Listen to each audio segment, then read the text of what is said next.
할렐루야. 10월 12일 목요일 아침 묵상 시간입니다.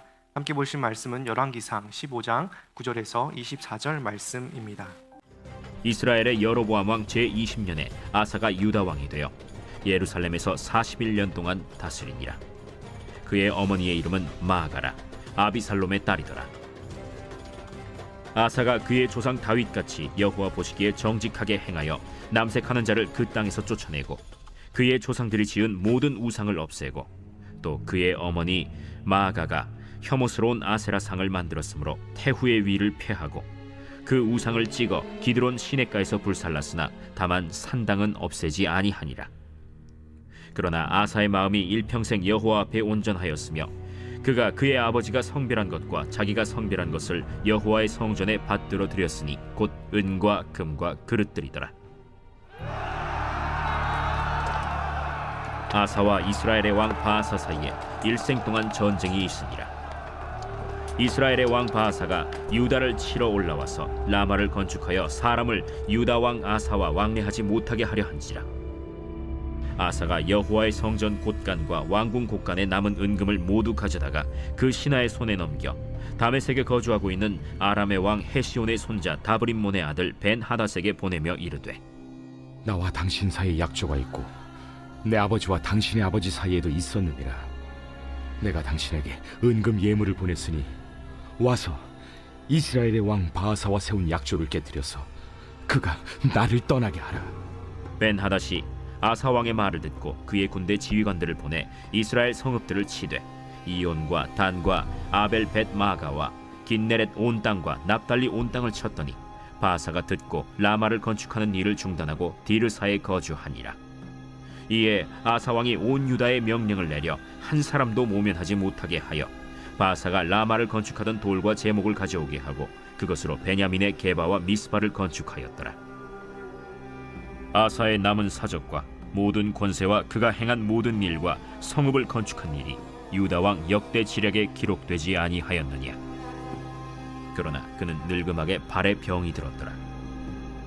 아사가 그의 조상들과 함께 자매 그의 조상들과 함께 그의 조상 다윗의 성읍에 장사되고 그의 아들 여호사밧이 대신하여 왕이 되니라. 오늘 말씀의 등장인물은 아사 왕입니다. 아사 왕은 어떤 인물일까요?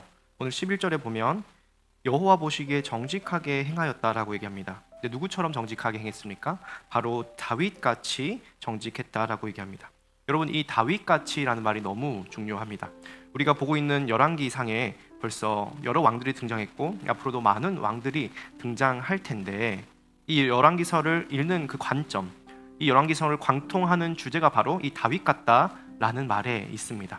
오늘 남유다 왕 아사가 다윗같이 정직하게 행했다라는 말에서 다윗 같았다라는 말은 무슨 뜻일까요? 사도행전 13장 22절에 하나님은 다윗을 내 마음에 맞는 사람이라고 얘기합니다. 옛날 개역 한글 성경에는 하나님의 마음에 합한 자라고 나옵니다. 영어로는 a man after my own heart. 직역하자면 하나님의 마음을 추적하는 자, 하나님 마음을 따르는 자입니다. 하나님은 하나님의 마음을 따라가는 사람, 하나님의 뜻과 하나님의 생각을 따라가는 그런 사람을 지금도 찾고 계십니다. 역대하 16장 9절에 보면 여호와의 눈은 온 땅을 두루 감찰하사 전심으로 자기에게 향하는 자들을 위하여 능력을 베푸시나니라고 얘기를 합니다. 자기에게 향하는 자들, 다윗처럼 자신의 마음에 합한 자, 자신의 마음을 쫓는 자를 찾고 계신다는 겁니다.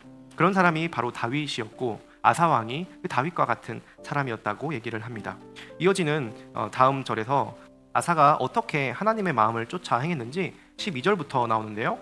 12절에 보면 남색하는 자를 그 땅에서 쫓아내고, 여기서 남색하는 자들은 다름 아니라 이방 신을게 남색하는 자를 그 땅에서 쫓아내고, 여기서 남색하는 자들은 단순히 동성애자들이 아니라 이방 신에게 제사 지냈던 제사장들이고 남창이었습니다.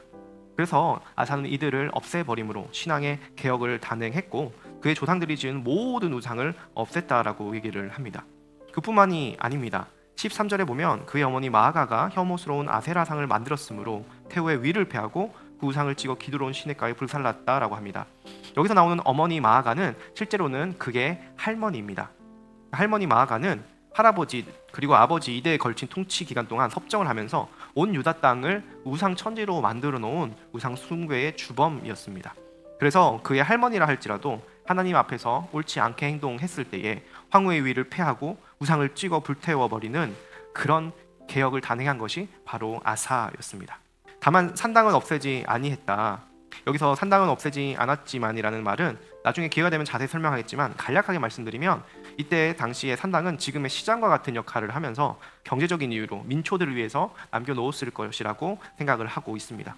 그러나 이 아사의 마음은 일평생 여호와 앞에 온전하였으며 그럼에도 불구하고 하나님 앞에서 그는 온전했다라고 성경이 기록합니다.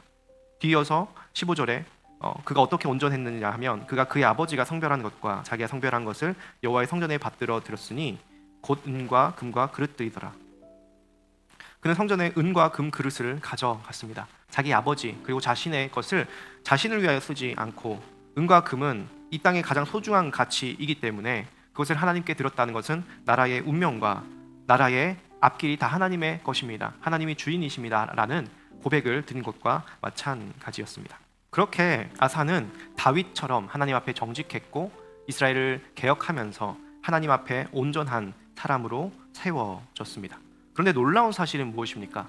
그가 개혁을 하는 데에 그 이유와 그 원인이 되는 것이 분명하게 나와 있지 않다라는 것입니다. 다른 성군들에 보면 성경 두루마기를 발견한다든지 어떤 선지자가 그 개혁을 촉발한다든지 여러 가지 그 이유와 원인들이 나오는데 아사 왕의 개혁에는 그런 촉발 동기들이 써 있지 않습니다. 그가 본 것은 우상 숭배밖에 없는데 그는 하나님을 찾고 하나님을 의지하여서 하나님 마음에 합한 자로 살아갔던 것입니다. 이것은 어떤 메시지입니까? 신학자들은 이 개혁이 순수하게 하나님이 주도하시고 하나님에게 동기와 근거가 있다라고 얘기를 합니다. 그 원인이 나타나지 않았음은 바로 하나님께서 그 근거와 원인이 되신다는 뜻입니다. 그래서 오늘 말씀의 주인공은 아사가 개혁을 한 것처럼 보이지만 다름이 아니라 하나님께서 이 말씀의 주인공이 되신다라는 것입니다. 이 개혁은 하나님이 시작하신 개혁이고 그 일에 아사가 동참하였을 뿐이다, 순종하였을 뿐이다라고 겸손하게 얘기하는 것입니다. 언제든 우리 삶에 좋은 일이, 선한 일이 생긴다면 그것은 우리의 힘과 능력이 아니라 물론 우리가 하나님께 결단하고 의지하고 순종하는 우리 차원의 노력도 필요하지만 근본적으로 하나님께서 우리에게 은혜를 베푸심으로 하나님의 역사를 이루어 가신다는 뜻을 우리가 기억해야 합니다. 그랬던 그에게 안타깝게도 16절은 전쟁이 끊이지 않았다고 얘기를 합니다. 아사와 이스라엘 왕 바하사 사이에 일생 동안 전쟁이 있으니라. 좀 당황스럽기도 합니다. 하나님 마음에 합하다고 했는데 왜 전쟁이 끊이지 않는가? 여러분, 아까 이 개혁의 주인공이 아사가 아니라 하나님이라고 얘기한 그 이유가 여기에 있습니다. 그는 다윗처럼 정직했고 하나님 앞에 온전했지만 그는 여전히 인간이었고 부족한 사람이었습니다.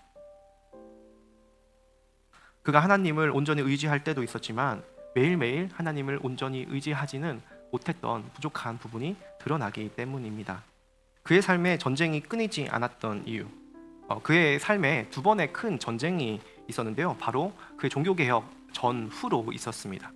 그 결과는 둘 다 승리를 거뒀는데요. 그 과정은 좀 달랐습니다. 이 아사왕의 이야기는 지금 열왕기서에서 오늘 본문의 16절로 짧게 나와 있지만 역대하를 살펴보면 같은 아사의 이야기가 14장부터 16장까지 아주 3장에 걸쳐서 입체적으로 나와 있습니다. 오늘 큐티가 끝나고 꼭 읽어보시면 좋겠습니다. 거기에 보면 두 개의 전쟁이 나오는데 첫 번째는 역대하 14장 9절에 구스 사람 세라가 그들 치료하여 군사 100만과 병거 300을 거느리고 마레사의 이름에, 구스 사람은 지금의 에디오피아입니다. 지금도 100만 대군이라 하면 어마어마한 숫자인데 당시 에디오피아는 아프리카 리비아까지 세력권에 둔 아프리카 북부 지역의 최강국이었습니다. 그가 남유다를 공격했는데 그때 이 절대절명의 위기 가운데 역대하 14장 11절에 보면 아사는 하나님께 부르짖습니다. 하나님을 의지하는 기도를 올려드립니다. 정말 명대사, 명기도인데요. 아사가 그의 하나님 여호와께 부르짖어 이르되 여호와여, 힘이 강한 자와 약한 자 사이에는 주밖에 도와줄 이가 없사오니 우리 하나님 여호와여, 우리를 도우소서. 우리가 주를 의지하오며 주의 이름을 의탁하옵고 이 많은 무리를 치러 왔나이다.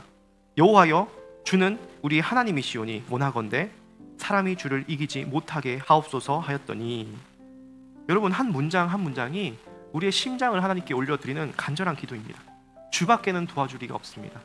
주님을 간절히 부르며 주님을 의지하고 또 의탁합니다. 사람이 주님을 이기지 못하게 하옵소서라며 하나님과 자신을 동일시하며 하나님을 찾고 구하는 기도를 간절하게 올려드립니다. 그래서 결국 이스라엘은 하나님의 능력으로 말미암아 100만 대군을 물리치고 엄청난 전리품을 얻게 됩니다. 그 힘을 원동력으로 삼아서 종교 개혁을 단행하게 된 것이죠. 그 기세를 몰아서 남창을 없애고 우상들을 제거하며 또 황후를 팽의하는 데까지 개혁을 단행했던 것이죠. 그런데 그 개혁 이후에 또 하나의 전쟁이 있었습니다. 그것이 바로 오늘 17절 이하의 전쟁인데요. 북이스라엘의 바하사가 유다를 치러 올라와서 라마를 건축하였다고 했습니다. 아사에게는 큰 위협이 된 것이죠. 그래서 그는 어떤 방법을 썼냐면 이의제의, 적을 이용해서 적을 제거하는 방법.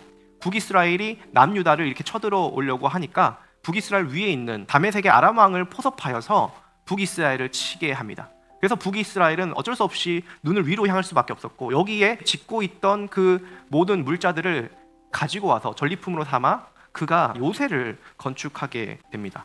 여러분, 이 결과만 보면 아주 전략적인 판단을 한 것으로 보입니다. 승리를 했습니다. 그런데 그 과정은 어떠했습니까? 18절에 보면 아사가 여호와의 성전 곳간과 왕국 곳간에 남은 은금을 모두 가져가다가 다메섹에 거주하고 있는 아람 왕 벤하닷에게 보내며 이르되, 여러분, 그가 하나님께 드렸던 성전의 은금을 탈탈 털어서 아람 왕에게 보냅니다. 이것은 무엇입니까? 하나님을 의지한 것이 아니라 바로 아람 왕 사람을 의지한 것입니다. 그래서 역대하 1장 7절부터 9절은 이렇게 말합니다. 선견자 하나니가 유다 왕 아사에게 나와서 그에게 이르되, 왕이 아람 왕을 의지하고 왕이 하나님 여호와를 의지하지 아니하였으므로 아람 왕의 군대가 왕의 손에서 벗어났나이다. 구스 사람과 룹 사람의 군대가 크지 아니하며 말과 병거가 심히 많지 아니하더이까. 그러나 왕이 여호와를 의지하였으므로 여호와께서 왕의 손에 넘기셨나이다. 여호와의 눈은 온 땅을 두루 감찰하사 전심으로 자기에게 향하는 자들을 위하여 능력을 베푸시나니 이 일은 왕이 망령되이 행하였은즉 이후로부터는 왕에게 전쟁이 있으리이다 하매. 여러분, 하나님의 선지자가 와서 아사 왕을 꾸짖습니다. 당신은 지금 하나님을 의지하지 않고 아람 왕을 의지했습니다. 예전의 전쟁을 기억해 보십시오. 이 작은 전쟁보다 훨씬 더 큰 100만 대군을 하나님을 의지했을 때에 하나님께서 물리쳐주지 않으셨습니까?